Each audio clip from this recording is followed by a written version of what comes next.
Hey guys, welcome back to my channel and today's vlog. और काफ़ी दिन बाद व्लॉगिंग कर रही हूँ। एक्चुअली मैं चाह रही थी मेरे ट्रिप के सारे व्लॉग्स डालना, बट मैंने सोचा पहले आप लोगों को थोड़ी सी बैक स्टोरी वगैरह बता देती हूँ। काफ़ी लोग अभी तक भी ये सोच रहे हैं कि हम कहाँ फंस गए थे, कहाँ गए थे, क्या हुआ था, कितने घंटे हम वहाँ रहे थे, कैसे हम लोग निकले। तो मैंने सोचा पहले ये सब मैं आपको क्लियर कर देती हूँ ताकि आपको थोड़ा सा समझ आ जाए कि एक्चुअली हुआ क्या था हमारे साथ। तो बस घर आ गए हैं। और एक और चीज़ बता देती हूँ, थोड़ा सा स्पॉइलर दे देती हूँ। पहले हम लोग सिंगापुर गए थे, वहाँ से हम मलेशिया गए थे, फिर हम रिटर्न घर आए। उसके बाद हम जिस दिन घर आए थे उसकी नेक्स्ट मॉर्निंग, जैसे रात को हम लोग पहुँचे थे 12:30-1 बजे घर पे। पापा आ गए थे एयरपोर्ट पे हमें पिक करने। उसके बाद हम लोग मॉर्निंग में उठे और सडन प्लान बना और हम लोग निकल गए मसूरी के लिए। पहले हम ऋषिकेश रुके, फिर मसूरी गए। तो वो सारे धीरे धीरे ब्लॉग्स आएंगे, पहले सिंगापुर के, फिर मलेशिया के, फिर यहाँ के ट्रिप के। सारे ट्रिप वगैरह ख़त्म हो चुके हैं। नित्विदी आ चुकी है, गौतम मना, संजू जियोसा और नित्विदी वगैरह सब आज दोपहर में चले गए। मैं रुकूंगी यहाँ पे 27-28 तक, क्योंकि 1 जुलाई तक मेरी छुट्टियाँ हैं। तो बैठ के मैं आपको सारी चीज़ें बताती हूँ कि क्या हुआ था, कैसे होता। साथ में क्लिप्स भी ऐड ऑन करूँगी, तो पूरा व्लॉग एंड तक देखना और फिर कमेंट करके बताना कि आपको क्या चीज़ें सही लगी और क्या गलत लगी। और इतना अच्छा मौसम हो रहा है, दीदी की जाती बारिश हो गई तो बहुत ही शानदार मौसम हो गया है। अभी भी हल्की हल्की बारिश हो रही है, काफ़ी देर से बरस रहा है, तेज़ नहीं बरस रहा लेकिन हल्की फुल्की हो रही है। ठंडा मौसम हो गया बाहर, अंदर घर भवक रहा है लेकिन बाहर अच्छा मौसम हो गया काफ़ी। हाँ वो दीदी क्या बना रही है? सब्जी बना रही हूँ मैं, क्योंकि आज पायल की थोड़ी सी तबीयत खराब है तो मैंने सोचा मैं उसकी हेल्प करा देती हूँ, खाना बना देती हूँ। मैं बना रही हूँ कोड़े की सब्ज़ी। तो मैंने कोड़ा काट लिया है और प्याज, हरी मिर्च, लहसुन और ये कैरी, जिससे कोड़े में बहुत ज़्यादा टेस्टी बनती है, स्वाद आ जाता है। तो मैं बना रही हूँ आज अपनी नई कास्टिंग आयरन की कढ़ाई में सब्ज़ी। इसमें सब्ज़ी बहुत ज़्यादा टेस्टी बनती है। कुछ ज़्यादा ही मॉडर्न बन गया है, तो हम लोग नॉन स्टिक का ज़्यादा यूज़ करते हैं, बट वो हमारी सेहत के लिए अच्छा नहीं होता है। आयरन बहुत ज़्यादा अच्छी होती है, आयरन के जो बर्तन होते हैं हमारे लिए। तो मैंने सिर्फ ये कढ़ाई नहीं मंगाई है, मैंने काफ़ी सारी चीज़ें मंगाई हैं। तो चलिए पहले आपको मैं वो दिखा देती हूँ। इसको आया ये बड़ा सारा इंडस वैली की तरफ से पार्सल, जो कि मैंने ऑर्डर किया था। तो इसमें मैं आपको दिखाती हूँ कि क्या क्या आया है।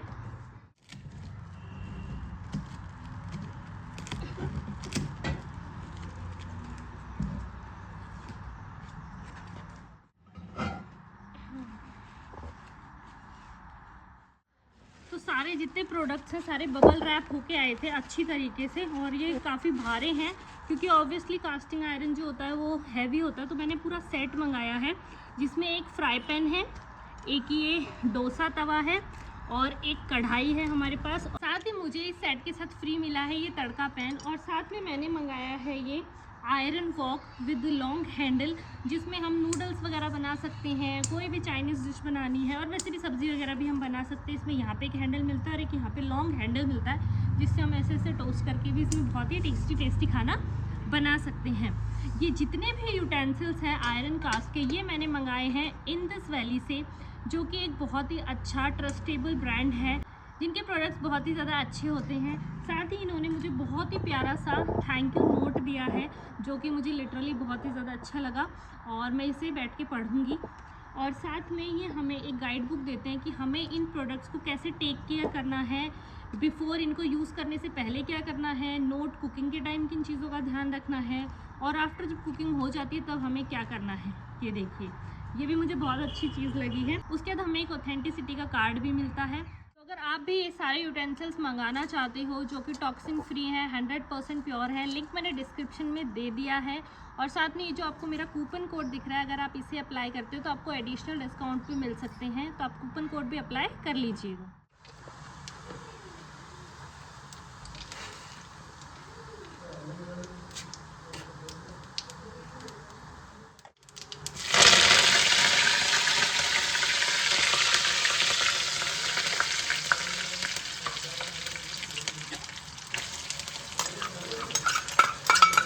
लग रही है रवि देखने में, बढ़िया लग रही है, फर्स्ट क्लास है। अच्छा, खुशबू भी अच्छी आ रही है।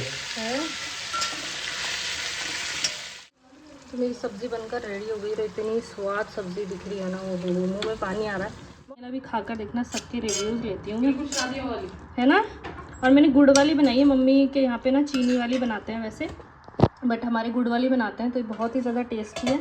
मम्मी लोग खा के बताएंगे कैसी है, मुझे बहुत अच्छी लगी, मैंने स्पून से टेस्ट किया था। तो अगर आप भी अपनी फैमिली के लिए 100% प्योर टॉक्सिन फ्री यूटेंसिल्स लेना चाहते हैं आयरन कास्ट के, तो मैंने लिंक डिस्क्रिप्शन में दे दिए हैं, आप वहाँ पे जाके चेकआउट करिए और जल्दी से अपनी फैमिली को अच्छे अच्छे बर्तनों में अच्छा खाना जिससे आपको और ज़्यादा आयरन मिले बनाकर खिलाइए। हे गाइस, तो फाइनली अब मैं फ्री हो गई हूँ खाना वाना बना के। मम्मी आटा लगा दिया, मम्मी रोटियां बना देगी और सब्ज़ी भी बना दी है मैंने, अभी आपने देखा। तो मैं आपको शुरू से बताती हूँ, थोड़ा सा लॉन्ग हो जाएगा वीडियो तो आई नो, क्योंकि पूरी स्टोरी बतानी पड़ेगी आपको एग्जैक्टली क्या हुआ था। तो हम लोग जयपुर से यहाँ आए थे, मम्मी के घर रात को हमने स्टे किया, फिर मम्मी पापा हमें दिल्ली एयरपोर्ट पे छोड़ने गए थे। वो आप पिछले व्लॉग में देख चुके हो और आपने नहीं देखा है तो आप जाके देख लीजिए एक बार। तो हम लोग दिल्ली से हमारी फ़्लाइट में बैठे जो कि श्रीलंका के लिए थी। श्रीलंका से हमारी कनेक्टिंग फ़्लाइट थी, मतलब फ़्लाइट चेंज होनी थी, सेम फ़्लाइट नहीं जानी थी, चेंज होके वो फिर हमें सिंगापुर लेके जाती। तो दिल्ली से हम श्रीलंका जो एयरपोर्ट था वहाँ पे इजीली पहुँच गए थे। बहुत ही अच्छा मील था, कॉफ़ी थी, सब चीज़ें बहुत ही स्मूथली बहुत अच्छी तरीके से चल रही थी। हमारा ट्रिप बहुत ही अच्छा चल रहा था, हम लोग बहुत खुश थे दोनों कि काफ़ी लंबे टाइम बाद हम लोग फ़ॉरेन ट्रिप पे निकले हैं। तो उसके बाद जब हम श्रीलंका पहुँचे, वहाँ पे 3.5 घंटे का हमारा हॉल था। तो हम लोग पहले तो वहाँ एक और, मतलब इस ट्रिप में ना छोटी छोटी बहुत सारी दिक्कतें हुई हैं शुरू से लेकर एंड तक, और सबसे बड़ा मैस तो आपको पता ही है जो मैं आपको बताने जा रही हूँ कि क्या हुआ था। तो जैसे ही श्रीलंका एयरपोर्ट पे पहुँचे, क्या है, मैं हमेशा मेरा फ़ोन चार्ज रखती हूँ, बट पता नहीं उस दिन क्या हुआ, मेरा फ़ोन चार्ज नहीं था। और आपको पता है एज अ व्लॉगर मैं शूट कर रही थी जगह, तो थोड़ा सा ही चार्ज बचा था। तो मेरा चार्जर मेरे पास था, मैंने सोचा श्रीलंका एयरपोर्ट पे चार्जिंग पॉइंट्स तो होते हैं, मैं चार्ज कर लूँगी। वहाँ जाके पता चला कि जो मेरा चार्जर है आईफोन का, मोस्टली हमारे यहाँ पे गोल वाला चार्जर होता है, पिन्स जो होती हैं वो गोल होती हैं, बट श्रीलंका में सभी स्क्वायर वाले पिन वाले चार्जर यूज़ करते हैं और सारे सॉकेट जितने भी थे वो सभी स्क्वायर वाले थे। मैंने इतना ढूंढा, हम लोगों ने इतने लोगों से बात की, बट कुछ हेल्प नहीं हो पाई। लास्ट में जाके ड्यूटी फ्री में मैंने एक लड़की से बात की, तो उसने बोला कि ना मोबाइल सिम की एक शॉप है स्टार्टिंग में जहाँ से आप एंटर हुए हो, वहाँ पे आप पता कर लो, वहाँ आपको मिल जाए उनके पास। तो वहाँ गए तो फिर उनके पास भी वो सॉकेट नहीं था। फिर उन्होंने, मतलब बहुत अच्छी लड़की थी, श्रीलंका की थी वो, उन्होंने बोला कि आप अपना फ़ोन दे दो, पिन तो लग ही जाती है। तो उन्होंने अपने चार्जर से मेरे फ़ोन को पिन में कनेक्ट करके मेरा फ़ोन चार्ज किया। हम आधे घंटे वहाँ बैठे रहे जब तक मेरा फ़ोन चार्ज हुआ। फिर कनेक्टिंग फ़्लाइट थी तो हम लोगों का बोर्डिंग वगैरह मिला, चेक इन वगैरह हो गया। फिर हम लोग फ़्लाइट में बैठ गए जो कि थी श्रीलंकन एयरलाइंस की। जो हम दिल्ली से आए थे वो भी श्रीलंकन एयरलाइंस की थी। फिर श्रीलंका से जो सिंगापुर जाने वाली थी वो भी श्रीलंकन एयरलाइंस की थी। और मतलब हम लोगों ने एक्स्ट्रा पे किया था इस एयरलाइन के लिए, क्योंकि हमने काफ़ी चेक की थी चीज़ें, तो कंफर्टेबल फ़्लाइट बता रहे थे कि अच्छी फ़्लाइट है, कंफर्टेबल, इसकी वजह से हमने एक्स्ट्रा रुपए भी दिए ताकि हम श्रीलंकन फ़्लाइट्स में जा सकें। और अब मुझे इतनी हंसी आ रही है ना कि हमने क्यों ही चार्ज किया, बट ठीक है, जो होता है अच्छे के लिए ही होता है।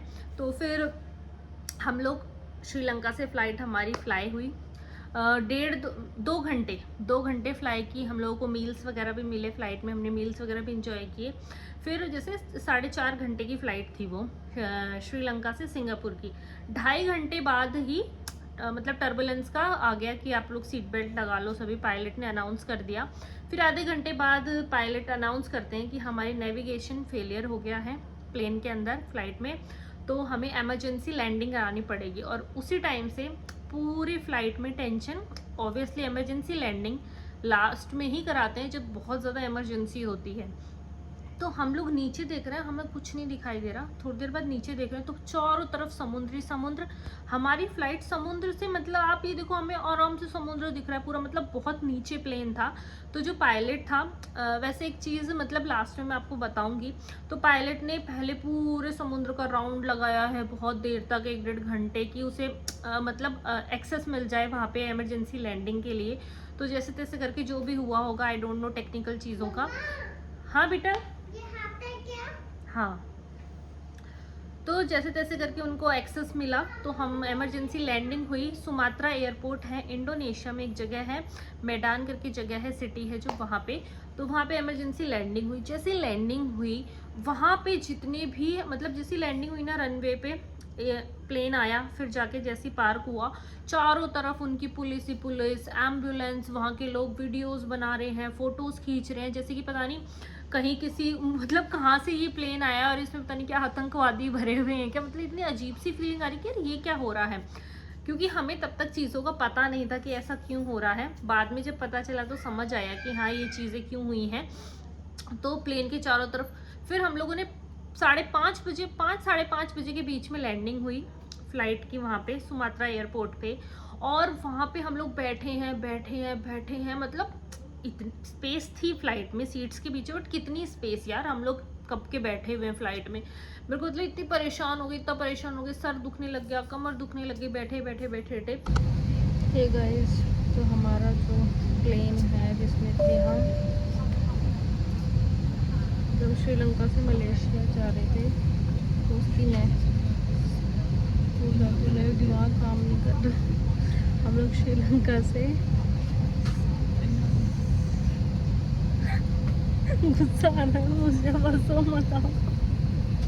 हम श्रीलंका से सिंगापुर जा रहे थे, तो हाँ जो नेविगेशन है वो फेल हो गया, पायलट रास्ता भूल गया और हम किसी अलग ही कंट्री में आ गए हैं। और ये सुमात्रा मैदान करके ये जगह है, और इसके चारों तरफ समुद्र है, मतलब इतना भयंकर डर लग रहा था हमको। इसने लैंड कराया जैसे तैसे, पता है हमारा जो प्लेन लैंड हो गया एयरपोर्ट पे, चारों तरफ इनकी पुलिस खड़ी हुई है। मैंने आगे आपको क्लिप दिखाया, और एम्बुलेंस खड़ी हुई है। तो ये पायलट ने अनाउंसमेंट की कि वो श्रीलंका मतलब जो उनकी वहाँ पे टीम है उनसे कांटेक्ट करने की कोशिश कर रहे हैं, और इंजीनियर से भी बात कर रहे हैं कि क्या दिक्कत आई है क्या है। और हम लोग यहाँ फंसे बैठे हैं अपने इंडिया के अकॉर्डिंग। अभी टाइम हो रहा है 5:30 सुबह के, और यहाँ पे निकल रहा है सूरज।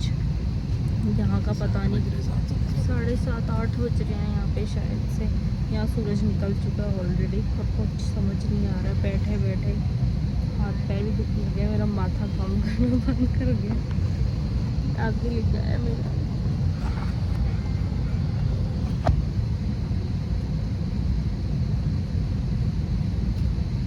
हमें दूसरे प्लेन में ले जाना चाहिए, नहीं खराब हो गया। पहले वो उसको ट्राई करेंगे फिक्स करने का, इतना ऐसे नहीं होता है कि वो इनका प्लेन खड़ा है तेरे इंतजार में लेके लेके चलते हैं।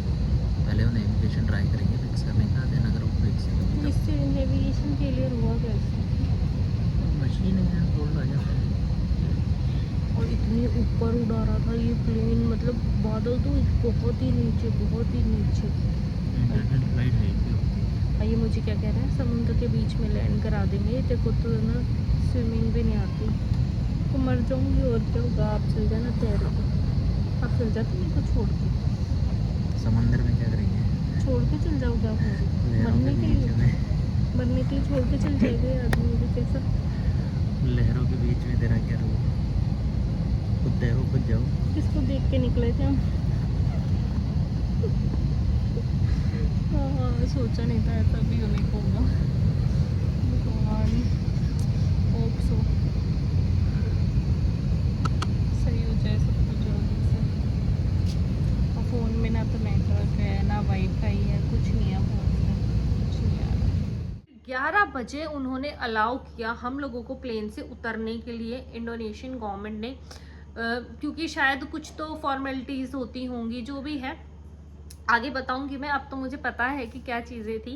तो 5 बजे का प्लेन लैंड हुआ, हम लोग 11 बजे प्लेन में से उतरे, और एक हमें एरिया दे दिया गया कि आप लोगों को यहीं रहना है, यहाँ से हिलना नहीं है, यहाँ से कहीं जाना नहीं है बिना किसी परमिशन के। और जितने भी एग्जिट गेट थे वहाँ पे उनकी जो सिक्योरिटी थी वो खड़ी हो गई। ऐसा लग रहा था पता नहीं हम लोगों, इतनी भयंकर सिक्योरिटी के साथ हमें रखा गया था। हम लोग वॉशरूम भी जा रहे थे तो हमारे साथ 2 या 3 सिक्योरिटी गार्ड जा रहे थे साथ में, वॉशरूम के बाहर खड़े हो गए थे। फिर हम वापस आ रहे थे। लेकिन एक बहुत अच्छी चीज़ थी कि हमें टाइम टू टाइम मील मिल रहा था, खाना, और पानी मिल रहा था। लेकिन इसमें भी दिक्कत ये थी कि हम ठहरे इंडियन हिंदुस्तानी, तो हमारे बहुत सारे ऐसे लोग थे जो नॉनवेज नहीं खाते थे और उनके पास वेज का ऑप्शन ही नहीं था। फ्रूट्स थे वेज के ऑप्शन में, और खाने में मतलब वो लोग अंडे और मछली को तो वो लोग वेजिटेरियन मानते हैं, तो उनको ऐसा था कि ये तो वेज है, एग था जिस चीज़ में। लेकिन जैसे अब मैं हूँ, मैं कभी कभी खा लेती हूँ, तो मैंने फिर भी काम चला लिया वहाँ पे खा के। लेकिन बहुत सारे लोग ऐसे थे जो बिल्कुल हाथ भी नहीं लगाते हैं, तो वो लोग भूखे ही बैठे रहे। बाद में जब फ्रूट्स वगैरह आए, उन्हें पता चला, उन्हें कन्वे किया गया कि ये लोग नहीं खा सकते ये चीज़ें, तो फ्रूट्स भिजवाए गए, फिर उन्होंने फ्रूट्स वगैरह थोड़ा बहुत खाए। हम लोग वहाँ लैंड हुए, फिर जैसे धीरे धीरे चीज़ें होने लगी। 1 घंटा निकला, 2 घंटे निकले, 3 घंटे निकले। मतलब इतनी फ्रस्ट्रेशन होने लगी कि यार हो क्या रहा है, मतलब इमरजेंसी लैंडिंग हुई है, ठीक है समझ आता है, बट हमसे कोई बात तो करो आके, प्लेन सही होगा, हमें दूसरी फ्लाइट में भेजा जाएगा। कोई भी बात करने के लिए रेडी नहीं। और हम लेडीज़ वगैरह सब बैठे थे, जेंट्स जाके सिक्योरिटी से बात कर रहे थे, फिर एयरलाइन वालों से भी बात करने की कोशिश की, क्रू से भी बात करने की कोशिश की। क्रू और पायलट क्या बोला, वो भी आके बैठ गए। वो लोग लॉन्च का एक्सेस उन्हें दे दिया था, वो लॉन्च में जाके बैठ गए आराम से। उनसे पूछ रहे हैं हम कि आप लोगों ने कुछ बात की, श्रीलंका में कुछ हुआ? वो लोग बोलते नहीं, हमें खुद कुछ नहीं पता है क्या होगा क्या नहीं होगा। फिर जैसे तैसे करके जेंट्स कर रहे थे अपनी तरफ से सारी कोशिश, उन्होंने बात वगैरह की। तो श्रीलंका की जो गवर्नमेंट थी, क्योंकि उन्हीं का प्लेन था वो जिसमें हम लोग थे, उन्होंने एक बंदे को भेजा श्रीलंका के डेलीगेट को। वो आया जकार्ता से उसने प्लेन लिया, वो आया, ठीक है। उसने भी आने में रात को वो आया, मतलब कितने शाम को पहुंचा था वो, 6:30-7 बजे आके। हम सुबह के लैंड हुए, वो शाम को आके पहुंचा। डेलीगेट आ रहा है, आते ही उसको पकड़ लिया। तो आप लोग ये क्लिप्स में देख ही रहे हो। तो इनका हमने मतलब होता है ना थोड़ा बहुत, तो आप इतने सीरियस कंडीशन में होते हो, थोड़ा बहुत अपने आप को थोड़ा सा मोटिवेटेड रखने के लिए, तो हमने इनका नाम जो भी थे, ये इनका नाम ध्यान नहीं, बहुत टिपिकल सा नाम था, अजीब सा, तो इनका नाम हमने अंकल सैम रख दिया था कि अंकल सैम बोलेंगे हम लोग, क्योंकि एजड लग रहे थे वो काफ़ी। तो वो भी इतने, मतलब उनको पता नहीं उनको सिखा के भेजा गया था या वो ट्रेंड थे। उनके पास एक ही बात कि जब फ्लाइट ठीक होगी आपको इसी फ्लाइट में भेजा जाएगा, आपके लिए दूसरी फ्लाइट नहीं आ सकती है। हम लोगों की दिक्कत ये थी कि अगर ये फ्लाइट कल ठीक नहीं हुई तो, परसों ठीक नहीं हुई तो, 10 दिन में ठीक नहीं हुई तो हम यहीं फंसे रहेंगे। और उनका ये कहना था कि जब ये फ्लाइट ठीक होगी तभी आप यहाँ से निकल सकते हो, वरना आप यहाँ से नहीं निकल सकते हो। हमारा कंसर्न ये था कि हमें इमिग्रेशन दिलाओ इंडोनेशिया के यहाँ से। हमारा तो वैसे भी इंडियंस का वीज़ा फ्री है इंडोनेशिया में, वीज़ा ऑन अराइवल है, तो फिर क्या दिक्कत है मतलब हम लोगों के। लेकिन बाद में हमें पता चला था कि जो फ्लाइट थी उसमें श्रीलंका के भी सिटीजन्स थे, इसी वजह से हमें दिक्कत आई थी। शायद इंडोनेशिया या श्रीलंका के कुछ जो मतलब रिलेशंस हैं वो अच्छे नहीं हैं। तो सुमात्रा एयरपोर्ट पे श्रीलंका के किसी भी प्लेन का आने का, लैंड होने का एक्सेस ही नहीं है, मतलब श्रीलंका से कोई भी प्लेन वहाँ पे नहीं आ सकता। हमारे प्लेन को इसलिए उन्होंने एक्सेस दिया क्योंकि वो इमरजेंसी लैंडिंग थी, और हम लोगों को निकालने में भी उन्होंने इतना टाइम इसी वजह से लिया। एक ही रीज़न था कि इनके शायद रिलेशंस अच्छे नहीं हैं, इस वजह से अगर आपके एयरपोर्ट पे एक्सेस ही नहीं है किसी पर्टिकुलर कंट्री के प्लेन का, तो मतलब कुछ तो डिस्प्यूट्स होंगे जो भी हैं इनके। उसी वजह से हम लोग भी फंसे रहे। फिर हम लोग को ऑफ़र किया गया, क्योंकि रात हो गई थी, कि आप लोग होटल में चले जाओ, फिर आप लोग जब आपका प्लेन सही हो जाएगा तब आप लोग चले जाना। बट हम लोगों का कंसर्न ये था कि हम होटल में जा रहे थे तो वो हमारा पासपोर्ट रख रहे थे अपने पास। हम लोगों ने पहली बार सबने ऐसी सिचुएशन फेस की थी। हमें ऐसा लगा हम एक ऐसी कंट्री में हैं जो लोग हमें इमिग्रेशन नहीं दे रहे हैं, जबकि इंडिया के साथ इंडोनेशिया के रिलेशंस बहुत ज़्यादा अच्छे हैं। फिर भी तो हमें ऐसे थोड़ा सा डर लग रहा था कि अगर हम हमारा पासपोर्ट दे देंगे और हम होटल में चल जाएंगे तो ये तो बिल्कुल रिलैक्स हो जाएंगे कि ठीक है जब फ्लाइट ठीक हो गई 2 दिन में, 3 दिन में, 10 दिन में, तब भेज देंगे इनको। तो हम लोगों ने मना कर दिया। बट जो श्रीलंका के सिटीजन्स थे वो सभी चले गए अपना पासपोर्ट देके होटल में, बट हम इंडियंस वहीं बैठे रहे पूरी रात। और अंकल सैम थे जो, उनको भी हमने हमारे साथ ही बैठा लिया कि आप भी हमारे साथ यहीं रहोगे।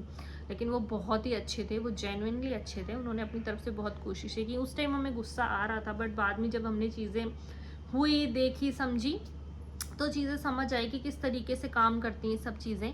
अगर फ्लाइट में पूरे इंडियंस होते और इंडिया की फ़्लाइट होती तो हमें विद इन 3 to 4 आवर्स हमें वहाँ से इमिग्रेशन मिल जाता और हम इजीली निकल जाते। जस्ट बिकॉज श्रीलंकन्स हमारे साथ थे, इस वजह से बहुत सारी दिक्कतें आई, और सारी दिक्कत उसी वजह से आई जो भी थी, जब हमें बाद में चीज़ें पता चली। ऐसे करते करते करते करते 42 आवर्स हो गए, लिटरली आंखों से आंसू निकलने लग गए, सारे होप खत्म हो गए। छोटे बच्चे थे वो रोने लग गए, उनको देख के हम लोग भी रोने लग गए। खाना आ रहा था, उससे खाने से मतलब ऑब्वियसली वहाँ का खाना भी बहुत अलग होता है। आप एक बार खा सकते हो, 2 बार खा सकते हो, आप कितनी बार खा सकते हो। एयरपोर्ट के मैट थे, उसी पे हम लोग सो गए। सुबह उठे, खुद को मोटिवेट किया कि हाँ आज कुछ होगा, आज कुछ होगा। फिर जब सुबह हुई तो जो डेलीगेट थे अंकल साहब, उन्होंने हमारी टिकट्स वगैरह भी कराई वहाँ से सुमात्रा एयरपोर्ट से सिंगापुर की। बट फिर इंडोनेशिया वालों ने मना कर दिया इमिग्रेशन के लिए कि हम इमिग्रेशन नहीं देंगे। फिर लास्ट में अंकल साहब यही बोले कि देखो मैंने अपनी तरफ से पूरी कोशिश कर ली है। वो लगातार बात कर रहे थे व्हाट्सएप पे, कॉल पे, चैट पे कि कुछ हो जाए, कुछ हो जाए, लेकिन इंडोनेशिया वाले थे वो इमिग्रेशन नहीं दे रहे थे। फिर आपने मेरी रील्स वगैरह देखी होंगी, मैंने डाली थी। और भी जो साथ में थे जिनके कुछ ना कुछ लिंक्स थे कहीं ना कहीं, कहीं ना कहीं। अब हमें नहीं पता हमारे उन एफर्ट से बात मोदी जी तक पहुंची या इंडियन एम्बेसी तक पहुंची जो इंडोनेशिया में है। फिर शाम को तो 3 साढ़े 3 बजे इंडियन एम्बेसी है जो हमारे इंडोनेशिया में, वहाँ से एक आए, आई डोंट नो किस पोस्ट पे थे। उन्होंने हमें श्योरिटी दी कि आपके लिए नई फ़्लाइट आ रही है श्रीलंका से और आप लोग अब नई फ़्लाइट में आप लोगों को सिंगापुर भेजा जाएगा। तब जाके हमें थोड़ी सी शांति मिली। लेकिन तब तक भी ऐसा लग रहा था कि अब भी ये कोई झूठ तो नहीं बोल रहे हैं हमें आश्वासन देने के लिए ऐसे वैसे करके। लेकिन फिर जो ग्रुप एक ना सारे जेंट्स ने मिलकर ग्रुप बना लिया था, उसमें सारी डिटेल्स आई कि ये फ़्लाइट आ रही है, उसकी लाइव लोकेशन भी भेजी ताकि आप ट्रैक करते रहो कि हाँ वो वहाँ से चल दी है। तब जाके थोड़ी सांस में सांस आई कि चलो चीज़ें सही हो रही हैं। और फिर शाम को 6:30 बजे जो कंसुलेट जनरल हैं हमारे इंडिया के मैदान इंडोनेशिया में, रविशंकर गोयल जी, वो आए। और उनके आते ही हम लोग कि अब तो सब सही होगा, जब इतने बड़े ऑफिसर हमसे मिलने आ गए हैं एम्बेसी की तरफ से, तो मतलब अब सब चीज़ें उन्होंने बिल्कुल हमें आश्वासन दे दिया था कि अब आप लोग जा रहे हो सब चीज़ें। फिर हमें इमिग्रेशन के लिए ले जाया गया और इमिग्रेशन के लिए भी 10-10 लोगों को ले जाया जा रहा था, एक साथ नहीं लेके गए। और उन 10 लोगों के चारों तरफ उनकी इंडोनेशिया की जो सिक्योरिटी थी एयरपोर्ट की, वो हमारे साथ थी। क्योंकि इमिग्रेशन का थोड़ा सा दूर था उनका जो प्रोसेस था, तो उनका डोमेस्टिक वाला एरिया फिर इंटरनेशनल वाला एरिया, वहाँ जाके हमारे लगेज वगैरह हमें दिखाए गए। फिर इमिग्रेशन हुआ, बैगेज की चेकिंग वेकिंग हुई, सब चीज़ों की। हमारी इमिग्रेशन के जस्ट बाद बोर्डिंग स्टार्ट हुई और इतने खुश थे हम लोग, इतने खुश थे, आप लोग क्लिप देख ही रहे हो।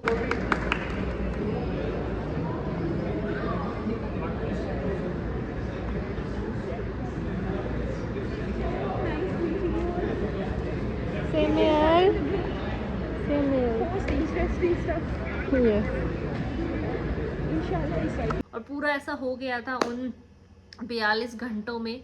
सब लोग एक दूसरे को जान गए थे, कोई गांधीनगर से था, कोई बॉम्बे से था, कोई अहमदाबाद से था, कोई साउथ साइड से था। तो सब एक फैमिली जैसा फील हो रहा था। इतने घंटे एक दूसरे को, मतलब आप खुशी में किसी के साथ मिलते हो ना तो इतनी बॉन्डिंग नहीं होती जितनी आप दुख में किसी के साथ रहते हो। और एक दूसरे को संभालना, एक दूसरे को समझाना कि चीज़ें ठीक हो जाएंगी, तो एक फैमिली की तरह हो गया था। और जब हम प्लेन में बैठे ना, न्यू वाले में जो नया आया था, तो ऐसा लग रहा था तो हमारा पूरा परिवार ही, हम तो सबको जानते हैं।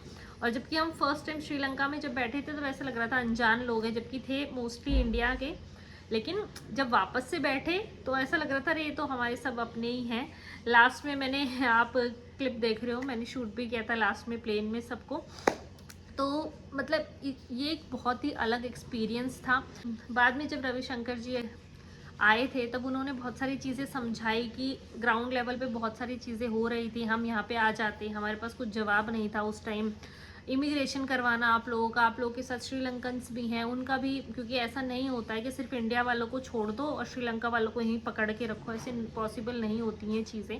तो उन्होंने बहुत सारी चीज़ें हमें समझाई कि इस वजह से डिले हो गया। उन्होंने सॉरी भी बोला कि हाँ हम लोगों को थोड़ा और फास्ट करना चाहिए था, लेकिन हम नहीं कर पाए क्योंकि प्रोसेस होता है। वहाँ पे उस दिन ईद की भी छुट्टी थी इंडोनेशिया में, लेकिन वो 42 घंटे लिटरली बहुत ही ज़्यादा, मतलब ऐसा लग रहा था कि यार हम फंस गए हैं एक देश में आके, हम कब निकलेंगे, नहीं निकलेंगे। स्टार्टिंग में तो कोई बात भी नहीं कर रहा था, पूरा एक दिन किसी ने हमसे बात ही नहीं की, बिल्कुल होपलेस हो गए थे। मेरी तो आंखों में आंसू आ गए थे। अभी सोच के भी ना इतना बुरा सा लग रहा है। ऐसा लग रहा था कि पता नहीं 10 दिन लग जाएंगे, 15 दिन लग जाएंगे, क्या होगा। इतना पैसा लगा दिया है आगे सिंगापुर में, वहाँ की बुकिंग्स हो रखी हैं, वहाँ के होटल्स हो रखे हैं। तो 2 दिन, मतलब ऐसा लग रहा था 2 दिन लग जाएं, 10 दिन लग जाएं, बुकिंग्स हो रखी हैं वहाँ पे सारी, वो सब मतलब 2 दिन की तो हमारी जो हम वहाँ फंसे रहे ना, वो हमारे, आप ये समझो कि वो चीज़ें कैंसिल ही करनी पड़ी। हमने कोशिश की कि हम कवर अप कर लें, सब चीज़ें घूम लें, बट ऑब्वियसली आप कितना ही कवर अप कर सकते हो ना 2 दिन का। पूरी आइटनरी थी वो हिल गई हमारी, आगे पीछे हो गई। बट गौतम मना ने पूरी कोशिश की कि जो जो चीज़ें मैं देखना चाहती थी मैं देख पाऊँ। बट एट द एंड ऐसा लगा कि यार, मतलब ऐसा लग रहा था कि यार उस टाइम तो कि यार हमारे साथ क्यों हो रही हैं ये चीज़ें। बट एट द एंड एक अच्छी चीज़ क्या समझ आई कि हम लोग जो पायलट को कोस रहे थे कि यहीं क्यों इसने लैंड कराया जब श्रीलंका को यहाँ पे एक्सेस नहीं है इस एयरपोर्ट, ऐसा लग रहा था कि पायलट ने यहीं क्यों लैंड कराया, कहीं और नहीं ले जा सकते थे क्या, ऐसे और वैसे होता ना, गुस्से में बुरा भला सब बोल देते हो कि यहाँ पे इनको एक्सेस ही नहीं है तो क्यों कराया, इसकी वजह से हम फंस गए हैं, ऐसा हो गया है। फिर हम इंडोनेशिया गवर्नमेंट को कोस रहे थे कि इनके साथ तो हमारे इंडिया के बहुत अच्छे रिलेशंस है, ये हमें इमिग्रेशन क्यों नहीं दे रहे हैं, ऐसे क्यों कर रहे हैं ये वो। बट एंड में जब सब चीज़ें हो गई, फिर रविशंकर जी आए, उन्होंने भी चीज़ें समझाई, तब समझ आया कि ऐसे प्रोसेस नहीं होती हैं चीज़ें, टाइम लगता है, ऐसे ऐसे मतलब ग्राउंड लेवल पे जो भी काम होते हैं, परमिशंस लेनी पड़ती हैं, बहुत सारी चीज़ें होती हैं। फिर उन्होंने हमें ये भी समझाया कि जिन चीज़ों को आप बुरा बोल रहे हो, आप ये सोचो पायलट था आपका बहुत अच्छा था, उसने रनवे देखा, जैसे तैसे करके उसने परमिशन ली उस एयरपोर्ट पे इमरजेंसी लैंडिंग की जहाँ पे एक्सेस नहीं है श्रीलंका के लिए। बोले उन्होंने आपको बचाया है, आप ये सोचो आपके साथ बहुत बुरा हो सकता था, आपका जो प्लेन है वो क्रैश हो सकता था, क्योंकि नेविगेशन बिल्कुल फेल हो गया था उस प्लेन का। पायलट को पता ही नहीं था कहाँ जाना है कहाँ नहीं जाना है। उसने अपनी स्किल्स लगाई हैं, उसने रनवे ढूंढा है, एक्सेस लिया है, फिर आपको इमरजेंसी लैंडिंग कराई है। तो आप लोगों को थैंकफुल होना चाहिए पायलट के लिए, जिसे आप पिछले 42 घंटे से कोस रहे हो, उसको बुरा भला बोल रहे हो। बट जो भी था बहुत ही बुरा एक्सपीरियंस था लिटरली। फिंगर क्रॉस्ड आगे से कभी कभी ना हो ऐसा, क्योंकि बहुत बुरे निकले वो, लिटरली बहुत बुरे निकले। मैं तो सोचती भी हूँ ना तो मुझे ऐसा लगता है कि यार क्या ही हो गया था। तो ये थी पूरी स्टोरी कि क्या हुआ था क्या नहीं हुआ था। बहुत चीज़ें ऐसी भी हैं बट मैं नहीं चाहती मैं आप लोगों को बताऊं, और क्यों मायूस होना, क्या पता कोई जाने की सोचा और ये सब देख के सोच के कि यार हमारे साथ ऐसा नहीं हो जाए। हम लोग रिलेट तो करते हैं चीज़ों को, बट सबके साथ ऐसा नहीं होता है। अच्छी साइड भी थी कि पायलट ने इमरजेंसी लैंडिंग करा के हमें बचा लिया, और कुछ बेकार चीज़ें भी थी। तो जितनी कम से कम हो सकी मैं कि आप लोग डरो नहीं, उतनी मैंने आप लोग के साथ शेयर की हैं। तो अब जितने भी व्लॉग्स हैं, पहले सिंगापुर के व्लॉग्स आएंगे, फिर मलेशिया के व्लॉग्स आएंगे, और उसके बाद जो हम लोग उत्तराखंड घूमने गए थे पायल और रवि के साथ, उसके व्लॉग्स आएंगे। तो आई होप आप लोग उन्हें एंजॉय करोगे। और हम सही सलामत घर पे आ गए हैं। तो इस व्लॉग को यहीं पे एंड करते हैं। आई होप आपको व्लॉग अच्छा लगा हो। फिर आपसे मिलते हैं नेक्स्ट व्लॉग में, तब तक के लिए टेक केयर, बाय बाय।